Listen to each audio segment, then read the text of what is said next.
కార్తీకము మామూలుగా కార్తీక మాసము శివమాసము, మార్గశిరము విష్ణు మాసము అని చెప్తారు. నిజానికి అట్లేమీ లేదు. కార్తీకంలో విష్ణువును పూజిస్తాడు, మార్గశిరములో శివుణ్ణి కూడా పూజిస్తాడు.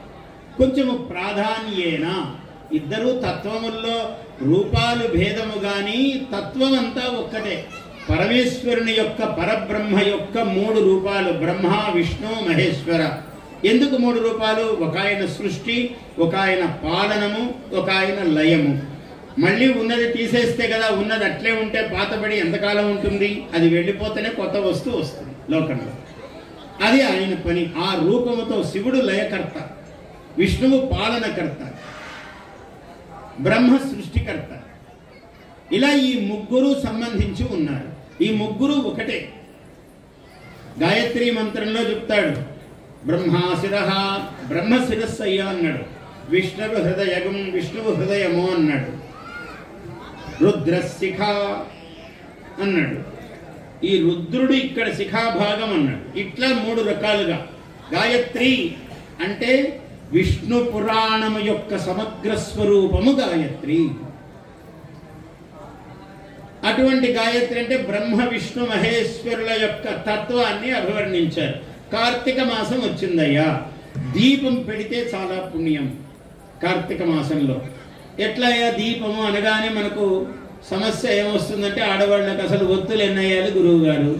ఇది ఎప్పుడు తెగని ప్రశ్న, తెగని సమాధానం అన్నమాట. 3 ఒత్తులు వెయ్యాలని చెప్పారు.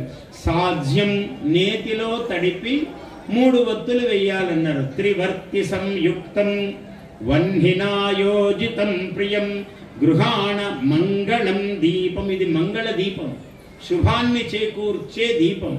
ఈ కార్తీక మాసంలో దీపానికి చాలా ప్రాధాన్యం. ఎందుకంటే జగద్దీపమైనటువంటి చంద్రుడు వెన్నెల మాసం కాబట్టి ఈ మాసములో లోకాన్నంతా వెలిగింపజేస్తాడు వెన్నెలతో. చంద్రుడు అనే దీపం. కార్తీక మాసంలో వెన్నెల చాలా ప్రత్యేకమైనది. ఆశ్వయుజ కార్తీక మాసాలు 2 కూడా. కార్తీకం ఇంకా అద్భుతం. ఈ మాసం దీపము చాలా ప్రాధాన్యం. అయ్యా దీపం పెడతావు, ఉసిరికి దీపం పెట్టమన్నారు, నేతి దీపం పెట్టమన్నారు. లేదు, మనకు కలిమి ఉన్నంతలో నూనె దీపం పెట్టినా తప్పేమీ లేదు. అందుకని దీపం నూనె ప్రత్యేకంగా అమ్మడం మొదలుపెట్టారు. దాంట్లో వాడు ఎంత కల్తీ చేస్తాడో మనకు తెలియదు. ఏదో మామూలు పని చేస్తే చాలు. మనం ఎక్కువకు పోయి ఏమో చేస్తున్నాం, చేసుకోవద్దు. ఈ దీపము నువ్వు పెట్టడమే.